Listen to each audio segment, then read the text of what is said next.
Ok, donc le sujet que je vais traiter là, c'est l'évaluation des fonctions obstétricales de base dans les maternités des pays en développement. Vous savez que un des piliers de la réduction de la mortalité maternelle et infantile est basé sur le fait qu'on peut proposer aux parturientes d'accoucher euh, par du personnel qualifié et dans des structures bien équipées, ou en tout cas suffisamment équipées. Donc ça c'est l'objet effectivement, mais qu'est-ce qu'on entend par personnel qualifié et maternité bien équipée? C'est un petit peu ce qu'on va traiter ici, et on va ici raconter l'expérience de GSF au Togo sur cette question-là. Alors, sur les soins qui sont considérés comme minimum, il existe des standards internationaux. Sur les fonctions SONU, c'est-à-dire les fonctions d'urgence, vous les connaissez, donc l'injection des ocytociques, les antibiotiques injectables, les anticonvulsivants, la révision utérine, l'aspiration manuelle intra-utérine, la réanimation néonatale et l'extraction instrumentale. Et puis pour les structures plus importantes qui disposent d'un bloc opératoire, la transfusion sanguine et la césarienne. Mais il existe également d'autres fonctions obstétricales de base qui ne sont pas, elles, considérées comme des prises en charge purement des urgences et qui sont pourtant très importantes, qui sont donc la gestion active de la troisième phase du travail, la contraception, l'utilisation du partogramme, la prévention de la transmission mère-enfant pour le HIV, les vaccinations, la gestion des dystocies dynamiques, la réanimation maternelle de base, l'accouchement par le siège et les violences basées sur le genre qui, en fait, sont essentiellement la prise en charge des viols. Et pour pouvoir répondre aux standards internationaux, il est nécessaire que les établissements soient ouverts en permanence, qu'ils assurent une prévention des infections et que leur activité dépasse un accouchement par jour, donc à peu près 360 accouchements par an. Alors, vous voyez que dans ces fonctions, il y a deux fonctions qui sont absentes et qui pourtant sont très importantes, qui sont la conception prénatale et le postpartum, ce qui montre en fait que cette activité a concerné essentiellement les soins curatifs et pas préventifs, mais que si on veut baisser la mortalité maternelle, il est absolument indispensable d'avoir une efficacité importante sur ces deux aspects de la prise en charge des femmes, parce qu'elles ont effectivement une forte incidence sur la mortalité maternelle et néonatale. Et en particulier postpartum, dans tous les établissements où on a été, la surveillance du postpartum est vraiment l'aspect le plus faible de toutes les maternités. Alors, la problématique de l'évaluation, donc il faut à la fois évaluer sur le plan qualitatif, c'est-à-dire la qualité des soins qui sont apportés, sur le plan quantitatif, est-ce qu'ils sont apportés en quantité suffisante, est-ce que tout le personnel est capable de les fournir, et puis sur le plan de la programmatique, c'est-à-dire normalement l'évaluation doit permettre de savoir si une prestation qui n'est pas assurée est liée à un problème d'équipement ou un problème de prestataire, ou les deux. Le cadre de l'évaluation qui a été faite, c'était le projet AFD Muskoka Togo, c'est-à-dire c'est un projet destiné à la réduction de la mortalité maternelle au Togo et qui a été financé par l'AFD pour un montant à peu près de 8 millions d'euros et qui consistait essentiellement à remettre à niveau des maternités à la fois sur le plan de l'équipement et de la formation du personnel. Et ce projet nécessitait un état des lieux détaillé au départ pour sélectionner les maternités qui sont destinées à être rénovées et prévoir le programme de rénovation, un état des lieux final pour l'audit des maternités qui ont été rénovées, et puis une synthèse de situation de départ et la situation à l'arrivée qui permet d'évaluer les résultats du programme. Et c'est donc dans ce cadre qu'on a fait appel à Gynécologie sans frontières pour donc ces audits, si on peut dire, des maternités. Alors, la réalisation des fonctions obstétricales de base dépend de nombreux éléments et pas seulement de ceux qu'on a dit. Évidemment, on ne peut pas réaliser des soins corrects si on n'a pas des locaux, un équipement, une pharmacie, laboratoire, bloc, etc. Donc, ça nécessite évidemment, l'évaluation nécessite une analyse très très fine et détaillée de la structure. Et pour ça, on dispose que de moyens limités. Donc dans le programme qui a été fait, on a visité en tout 49 maternités au départ et 22 à l'arrivée. Et pour chaque maternité, c'était une journée, au maximum 2 jours d'analyse pour les évaluateurs. Donc, et pour en personnel, c'était en général 2 ou 3 évaluateurs par structure, ce qui évidemment oblige à aller vite. Alors, quel outil utiliser pour l'évaluation? Le standard, c'est le manuel de l'AMDD, qui est un standard international reconnu. Le problème, c'est que ce standard, le manuel de l'agent de collecte fait 53 pages, le module de collecte des données 105 pages. Il faut tout ressaisir et en plus, il faut l'adapter au contexte local. Et donc, on a décidé de mettre au point et d'utiliser un outil informatique qui est dédié à cette évaluation des maternités.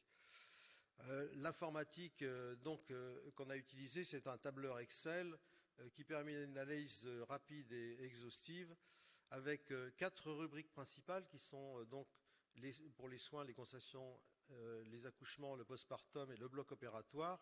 Et pour chaque rubrique, on aura un onglet qui concerne les locaux et l'équipement et un onglet qui concerne la qualité des soins. Le tableur contient également 6 autres feuilles, une qui concerne la gestion des ressources humaines, les équipements, les médicaments et les consommables, les complications, les fonctions SONU et les autres fonctions obstétricales de base, et puis un bilan global de la maternité. Il y avait également 2 choses qui étaient proposées si on a le temps. C'était des relevés de mortalité maternelle et néonatale, mais assez souvent on n'a pas vraiment eu le temps de le faire. Alors comment on agit? On commence par visiter l'ensemble de la structure pour noter l'état général, l'hygiène et sanitaire, l'approvisionnement en eau et électricité. Il faut savoir que dans les maternités qu'on a visitées, à peu près un tiers des maternités n'avaient pas l'eau courante et beaucoup n'avaient pas d'électricité, ou en tout cas pas d'électricité la nuit parce que ça fonctionnait au panneau solaire. Et donc évidemment l'état des lieux a une grosse importance pour la capacité de fournir des soins de qualité. L'état des stocks est extrêmement important et donc chaque fois on assistait beaucoup pour que les évaluateurs visitent en détail la structure, se fassent ouvrir toutes les portes, parce qu'on a trouvé très très fréquemment du matériel en stock qui n'était pas connu en fait des utilisateurs et qui pourtant était là. Les dossiers médicaux, la tenue des dossiers médicaux, les circuits patients et nouveau-nés, et puis l'affichage normalement des tarifs, des consignes et des protocoles SONU qui normalement doivent être affichés dans les salles de soins. Alors on débute par une observation complète. Il est très important que les observateurs soient parfaitement neutres. Il faut émettre aucune critique. Il ne faut pas être complaisant non plus, c'est-à-dire il faut vraiment tout noter. Il ne faut pas avoir l'air de vouloir intervenir. Et ça, c'est une chose qui est assez difficile à faire pour des soignants. Vous voyez devant vous une chose qui est absurde ou dangereuse, mais vous ne devez pas réagir, vous ne devez rien dire, parce que si vous commencez à réagir, vous ne saurez jamais comment les choses se passent dans la réalité. Il faut poser beaucoup de questions, pas de commentaires, et noter les souhaits exprimés. Et puis, en fin de visite, on organise toujours une restitution avec l'ensemble du personnel de la maternité.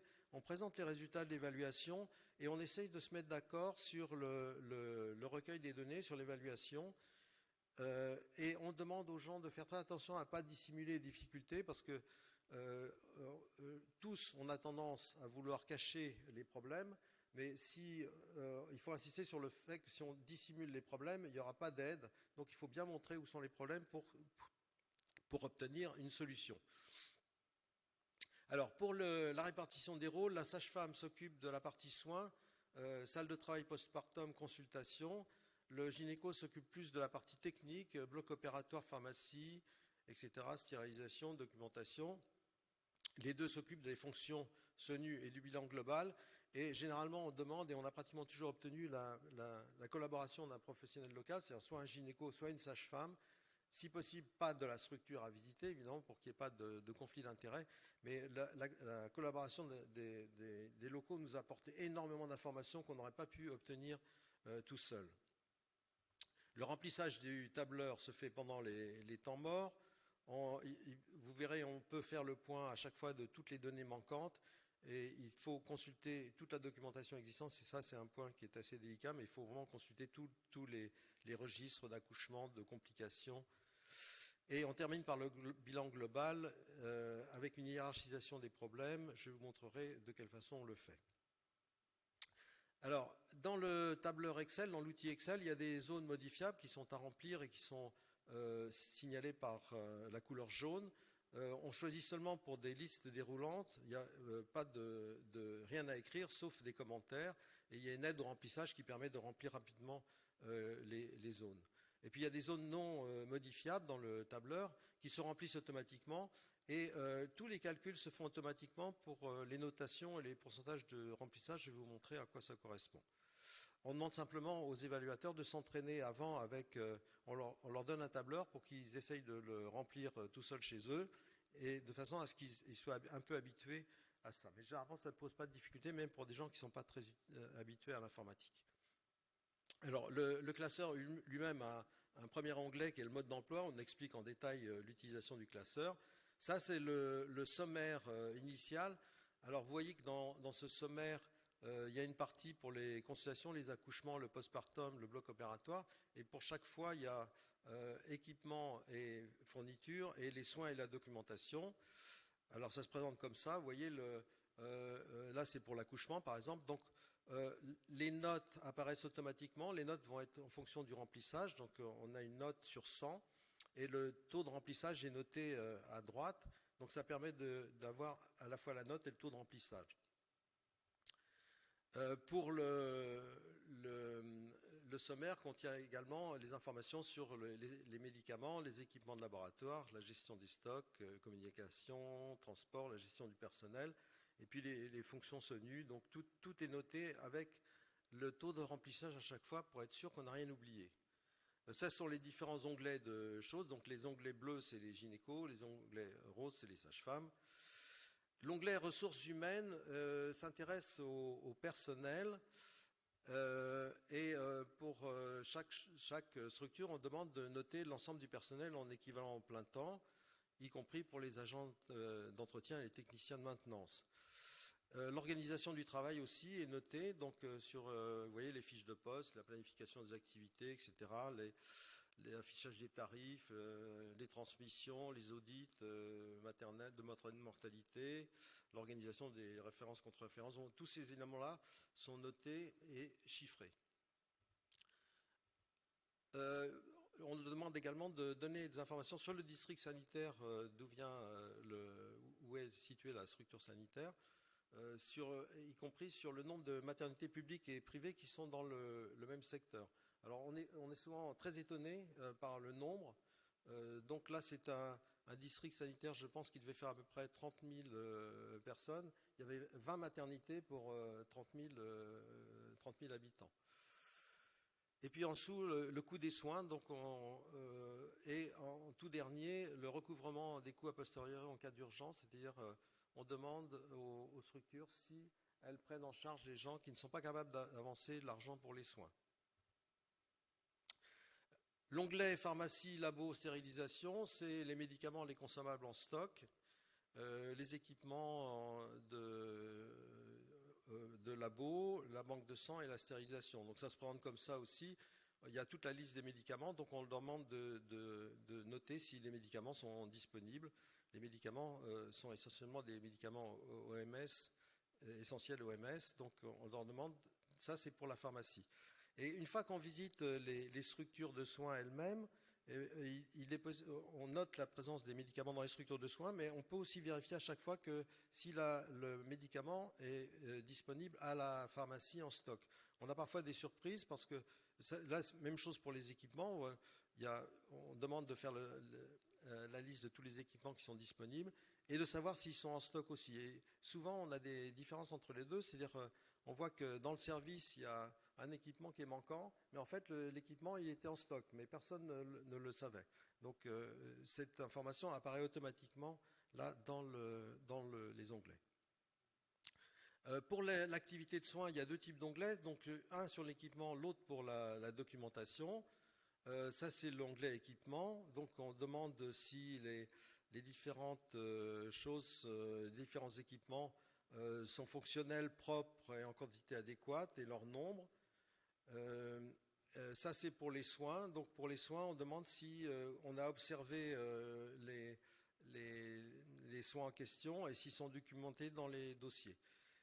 Tout ce qui est en jaune est ce que les observateurs, les évaluateurs remplissent. Donc, le reste se remplit automatiquement, y compris les notations.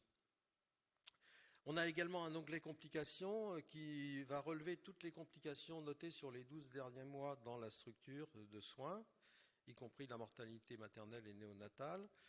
Et puis, on arrive aux choses importantes sur les fonctions SONU. Donc là, ici, vous voyez, les fonctions SONU vont se remplir automatiquement. C'est-à-dire quand vous avez rempli toutes les grilles sur les accouchements et le postpartum, etc., donc tout ça va se remplir automatiquement, sauf ce qui est en jaune, donc qui est à remplir par les évaluateurs. Donc on demande si les fonctions SONU sont disponibles, si elles sont pratiquées, le nombre qui a été fait sur les 6 derniers mois et le nombre de personnels qui pratiquent. Même chose pour les soins obstétricaux de base. Et si la fonction SONU n'est pas correctement exercée, on demande aux évaluateurs de noter la raison pour laquelle cette fonction est déficiente. Un onglet activité va relever l'ensemble des gestes et manœuvres obstétricales et les indications de césarienne pour les SONU-C. Et puis le dernier onglet, qui est l'onglet de bilan global, est un onglet qui permet de noter les points forts et les points faibles de la structure de soins, les propositions d'amélioration, qu'est-ce qui est considéré comme prioritaire, et ces items sont repris lors de la synthèse finale. Alors cet onglet bilan global, il sera fait après la réunion de restitution parce qu'il nécessite un accord, il faut que tout le monde soit d'accord, y compris le personnel, surtout le personnel d'ailleurs, pour se mettre d'accord sur ce qui est considéré comme prioritaire par les soignants de la structure. Alors ça se présente comme ça, vous voyez, pour les différentes choses, les infrastructures, l'équipement, le personnel, etc., les points forts, les points faibles et les propositions d'amélioration. Et puis quand on fait la synthèse finale, on reprend la même chose.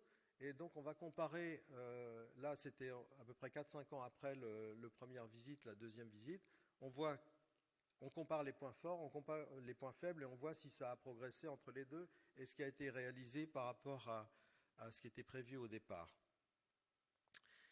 On demande également au personnel de classer les 5 premières choses qui leur paraissent les plus importantes pour eux.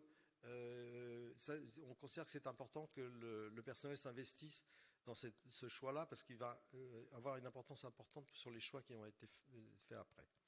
Alors, sur le plan de l'informatique pure, il y a un classeur pour un classeur pour le gynéco, un classeur pour la sage-femme, qui sont préparés à l'avance. Les contenus de chacun des classeurs vont s'implémenter automatiquement dans un classeur de synthèse, donc il n'y a pas d'intervention là.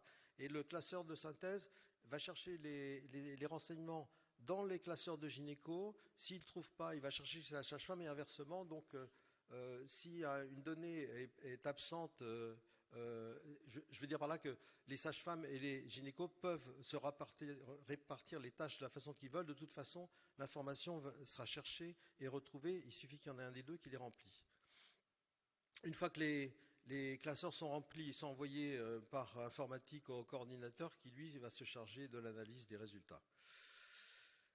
Donc pour chaque structure sanitaire, il y a un classeur d'évaluation initiale, un classeur d'évaluation finale avec les mêmes items et un classeur de compilation qui permet une comparaison avant-après.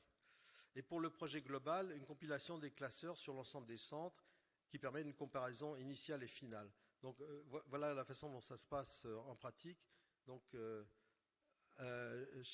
les classeurs initiaux, l'évaluation initiale, l'évaluation finale, la synthèse pour chaque centre et la synthèse générale. Alors voilà, dans l'exemple qu'on a eu au Togo, voilà la synthèse des fonctions SONU. Alors vous voyez que malheureusement on n'a pas un progrès extraordinaire entre la fin qui est en bleu et le début qui est en rouge, et que les fonctions SONU qui sont assurées là à 100% ne sont pas très fréquentes. Il y a quand même un progrès dans les extractions instrumentales et la transfusion sanguine, parce qu'il y avait un effort important qui avait été fait pour ces deux choses-là. Mais vous voyez que pour le reste, beaucoup de fonctions ne sont pas assurées à 100% et loin de là. En ce qui concerne les antibiotiques injectables, on a demandé aux évaluateurs de ne pas donner une note de 100% quand l'antibiothérapie était donnée de façon systématique pour tout le monde sans sélection des patientes. Les autres fonctions obstétricales, c'est la même chose. On n'a pas vu beaucoup de différence entre le début et la fin, sauf pour l'utilisation du parthogramme qui a été grandement amélioré. Quand on regarde la synthèse sur les accouchements, ce qui est en vert est la progression, quand en rouge, c'est une régression. Donc globalement, quand même, sur les accouchements, en dehors des fonctions qu'on a vues, quand même, c'était mieux. Et vous voyez que le point qui a le plus progressé, c'est la structure, parce qu'évidemment, il y a eu des travaux de rénovation qui ont été faits, et que globalement, on a progressé quand même sur les accouchements. Ça, c'est l'activité, parce qu'un des objectifs, là, c'était d'augmenter l'activité des maternités. Donc l'activité a un peu augmenté, mais pas beaucoup. Et vous voyez que dans les centres, à peu près la moitié des centres qu'on a visités sont en dessous des normes SONU pour le volume d'accouchement. Je passe rapidement, là c'est la synthèse des accouchements pour les équipements et soins, et donc avec une progression quand même, mais qui est assez disparate selon les centres. Le postpartum reste le point le plus faible, à peu près dans toutes les maternités, vous voyez, surtout au niveau des soins, il n'y a pas eu de progrès sensible. Il y a eu un peu de progrès dans les structures, à cause des travaux, mais dans l'ensemble, le postpartum reste le point le plus faible. Alors, ce qui est difficile à évaluer, c'est l'accessibilité financière et géographique, la permanence des soins, parce qu'il faudra être toujours là pour le voir. Le comportement du personnel, parce que le comportement du personnel change quand il y a des évaluateurs. Les pratiques non recommandées ou nuisibles qui ne sont pas effectivement évidentes. La disponibilité des médicaments et des consommables qui peut être très variable dans le temps. C'est-à-dire, vous les avez là, puis 3 mois, il n'y a plus rien. La fiabilité de la documentation, et il est difficile d'évaluer une maternité qui a une très faible activité. Pour vous donner un ordre de grandeur, sur les maternités qu'on a évaluées, à peu près la moitié des maternités, on n'a pas vu un seul accouchement à cause de la faiblesse de l'activité.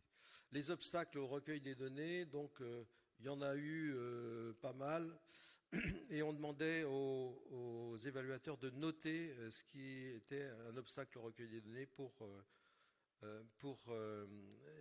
évaluer la pertinence de ce qu'on fait. Et puis on a rajouté ça pour la réalisation des fonctions SONU, quel était le pourcentage réalisé, parce qu'il ne suffit pas qu'il y ait eu 3 extractions instrumentales dans les 6 mois pour dire que la fonction SONU d'extraction instrumentale est bien réalisée. Donc on a essayé d'évaluer quel était le pourcentage optimum de chaque fonction, et de voir quel était le pourcentage qui était réalisé dans la réalité. Alors, en conclusion, donc, il est possible d'évaluer les fonctions obstétricales de base, mais ça nécessite une analyse complète de la structure. L'outil informatique paraît bien adapté au recueil de données.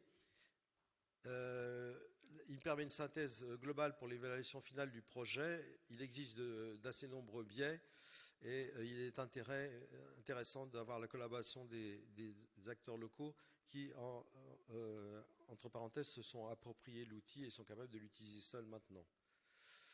Voilà, je vous remercie pour votre écoute.